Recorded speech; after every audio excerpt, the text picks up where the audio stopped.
Hey guys, I've got something a little different for you today. I'm participating in a tournament for ambassadors in the TEPPEN program that's sponsored by GUNGHO.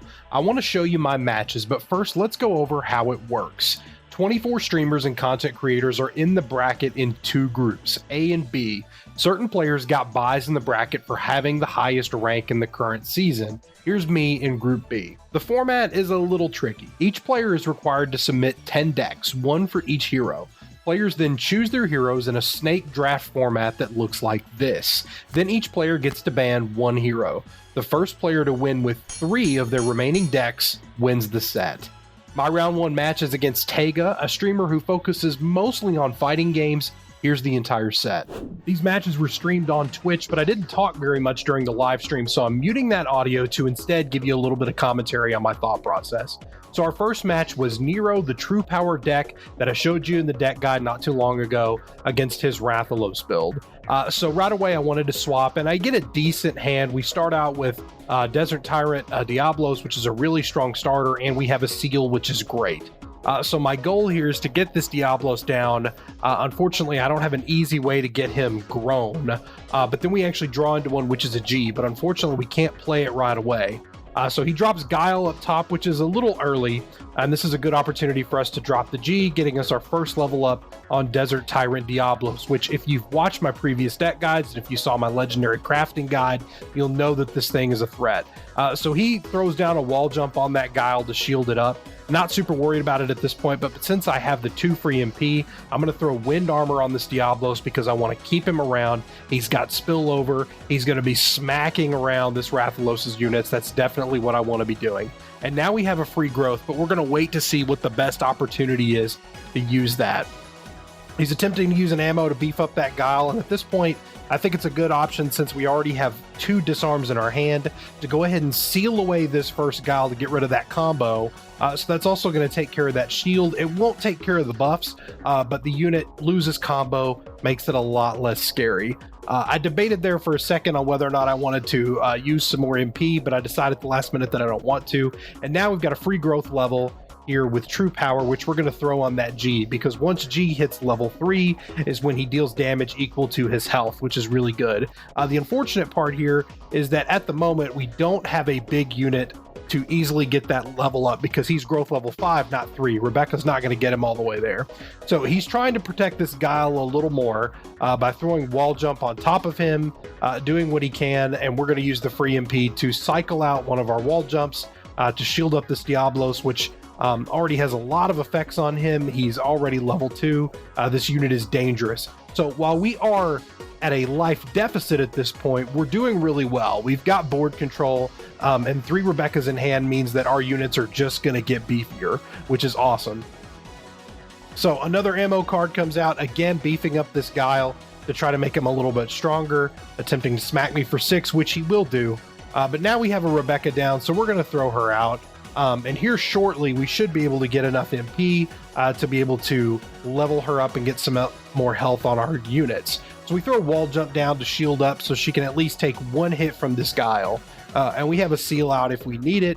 Don't think we're going to get the opportunity to do that. He debates. He throws down Angry Charge. And at this point, I choose to use the second seal, even though it's not really going to get me anything. The real reason for that seal is because I wanted to be able to get True Power. And he chooses to seal Rebecca on top of that. So we draw it into Awakened Power, which is fantastic. We use that to level up the G.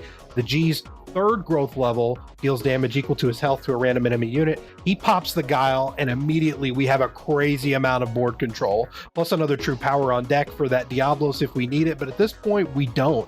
We've got a lot of answers in our hand. There's not really much he can do here. He throws out Guile in the middle to sponge up some of that damage, but that Diablo is beefy. He's a thick boy. He's not going away anytime soon. And since we have the True Power on deck and we have firm control of this game and the set, we're just going to use it, and then all the units attack at the end, close this out, showcasing the power of Nero. Let's get a little X action going. This is a little unconventional because we are up against an Ebony and Ivory Dante, and while the build will look somewhat similar to what you probably run into in the rank ladder, Ebony and Ivory most certainly an unconventional choice just because it's not that impactful. So the goal of this Megaman deck is it's green and purple. I haven't showcased this in a video before, but the goal is to abuse some of the newer purple units to make a board with Charge Shot that's just too big to handle. So out comes Anacris to halt this Iris so he can freely pop that shield. And then comes Ibuki, who's since been adjusted from the Devil's Awaken, out on the bottom. So the Hell Antinora, which is the unit that's on the bottom there, is a great choice for taking out enemy units because of its special effect, which says when it takes damage, it's going to deal damage equal to its attack to a random enemy unit, which is fantastic. And because we have Bertha on our top lane, all these heals are going to get spread out and our board is going to get big. Not big in terms of attack, but big in terms of health. So hopefully we'll be able to get some decent trades here. Now, unfortunately, this Ibuki has flying, and what you're going to see here is this Ibuki is going to start to chew through my health. And the unfortunate part and the mistake that I made in trying to get set up with a board that's going to benefit a lot from Charge Shot, the mistake that I made was putting myself into a board locked situation, meaning I don't have an open unit slot to be able to play things. And now you'll notice, other than the healing card that I have in my EX pocket, I have all units. So unless these units start to die, there's not much I can do. And as you'll notice, he's going to halt this Hell Antinora, and while it is a 415, if it can't connect with this agility flying Ibuki, I'm not really going to be able to stop it. So, you know, all these halts that are coming out, and, you know, Ebony and Ivory hasn't really come into play here, but you'll see just how detrimental that is that I'm board locked at this point, because he draws into another Crystal Hunter, which will be able to stop that Hell Antinora from doing any form of significant damage to this Ibuki, and Ibuki continues to just eat away at my health. The Ebony and Ivory comes out, which doubles the effect of all resonate units, which would include this Ibuki. So as you'll see, instead of just getting 2 health when something is cast, it now gets 4, and that Anacris now has flying. So now we also have the problem of he's going to be pecking away at my health as well, with that Iris not being powerful enough to stop either unit and kill them. And you'll see all those halts really slowing me down here, because now I'm down to 4 health, and he is still at 18. And he's got Beauty's Betrayal, which is going to lower Hell Antinora's attack, but at this point, Ibuki's health is just too high for me to be able to reliably get rid of, and I can't play any units because none of my units have died. So he's got all these answers, and as you'll see, out comes another power grab to potentially halt this Hell Antinora. Not that it really matters at this point, because this Ibuki is going to close out this match. So if you're ever in this situation, the big mistake I made here was getting board locked. I don't know if it would have made a huge difference in this set, but it definitely played a big part in me losing this one. How about a sneak preview of some Nerg? Spike Launch will be my next deck guide, but until then, I'm going to show you just what this deck is capable of. So we've got Nerg up against Rathalos. The build we're going for is green and black with a mixture of MP batteries, lots of boosts to sacrifice your health, and a few combo units here and there, and you'll see how that works. Feline comes out on his side, so we're going to throw down Iris for that MP generation, and our hand is honestly pretty good. We've got MP batteries, we've got 2 Psycho Powers for sacrificing some health, and we're going to start to do that here really, really quickly, because the more we sacrifice, the higher damage Spike Launch is going to deal. Now, it's capped at 12, but that's still a lot of damage spread around. So we're going to throw Psycho Power down on this Iris. She gives the biggest MP boost, so naturally we want to keep her alive as much as possible. And so that's why we decide to go again. As he drops that Guile up top, we throw down another Psycho Power on this Iris to make her even beefier. He chooses to throw out Sense of Duty, which is going to be a buff to all of his units, +1 attack, which is fine, because as you'll see, we've drawn into a layer, which is another MP battery. We've got Nidhogg for combo damage, and we have Heavenly Kicks Chun-Li, and she's been in a ton of my videos because she's a really good unit. So we're going to choose to have 3 MP batteries down because I want to be casting anything and everything I can. So we're going to throw down Heartless Experiment on this Feline on the bottom, to hopefully trade a little bit better with this Feline. Out comes the auto heal on Guile, which is a little unconventional, but I'm not really worried about it, because if the layer dies, I could just play another one of my many units in hand, which are going to be a little more explosive in terms of damage. So when this layer dies up top, it's going to be totally fine. Plus, we are close to having Spike Launch here. We also have Outnumbered, which is a card we haven't used a lot, but what Outnumbered does, it says if you have a full board, you get a stronger buff on that designated unit. So we throw out Spike Launch to do some good damage to his board, leaving him with just a Guile. And Heavenly Kicks Chun-Li is coming out strong, and now you're going to see we're going to start to chew away at the health. So she's a great target for Outnumbered, which you'll see here is going to give +2/+2 and +3 health because we have a full board. So this Chun-Li just got a lot stronger. She's swinging for 8 every single time. The Iris still has 5, and he throws down a layer for some MP generation, but I don't want that shield to stick around. So we are immediately going to seal that unit so Iris can do her job and pop that bad boy. And his health is just taking away at this point. We kind of run away with this one, and that is the explosive power of Spike Launch making a comeback from Season 1.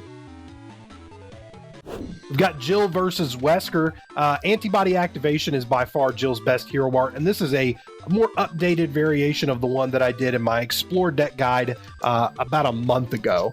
So we've got some newer cards in here, a couple of different choices, the Zeku being a new choice here, but the rest of them should be familiar to you, especially if you've played Jill. So the goal of this deck is we want to explore 3 times as fast as possible, and we have the tools to do that. Zeku gives a combo when he hits the board, Carlos gives a shield when he hits the board, and shields are super valuable. So we throw down the Carlos, and we immediately activate Brought to Light to get another shield. We've already hit the 2 explore threshold. So before we start exploring for any more, I want to get value out of these shields. So I'm just going to go ahead and throw it on the Carlos to trade a little bit more efficiently. Because we're going to get some more explores here. Now here's a new unit that's in second position in my hand. That's Hellbat. When it hits the board, it actually explores for a detonation, which previously you got through Guile, which is 2 MP for 6 damage. It's really, really good. So since we're going to be doing some explore, we've got the legendary Jill, who is super good because we're going to give her Veil here shortly, which means she will be untargeted by a lot of Wesker shenanigans. And so far, we haven't really seen any of those shenanigans. We have only seen, some of the more conventional revenge units that have been around since the beginning of the game from the core set. So he's got that Vial up top, which is going to trade with this Carlos, which is totally fine because we've got legendary Jill in the middle, and we're going to be looking to do some more explores, which is going to make her stronger. So now she has Veil, which is fantastic. And we have Antibody Activation on deck, which we don't entirely need to use just yet. We're going to wait to get that killing blow on this Arkham, so she's got a little bit more health when she lives because we want her to stick around. She's really good.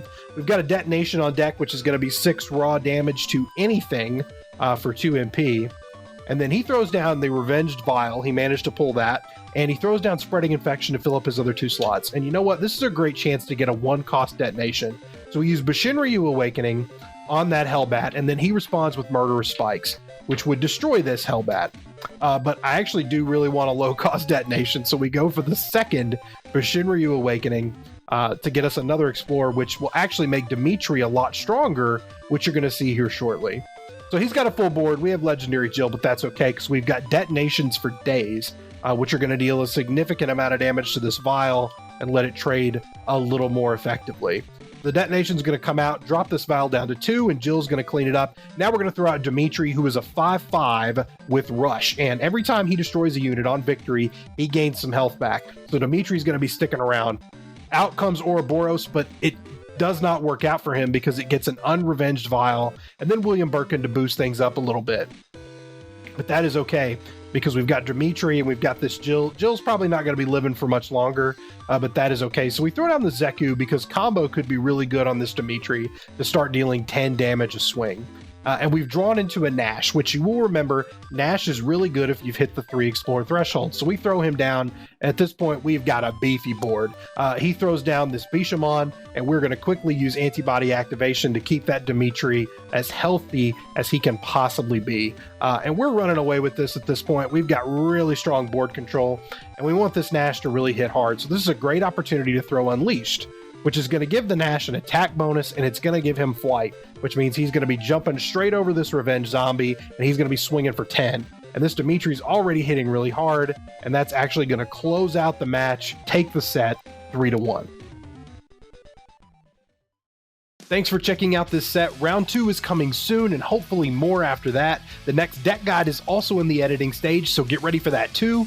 Take care. I'll see you next time.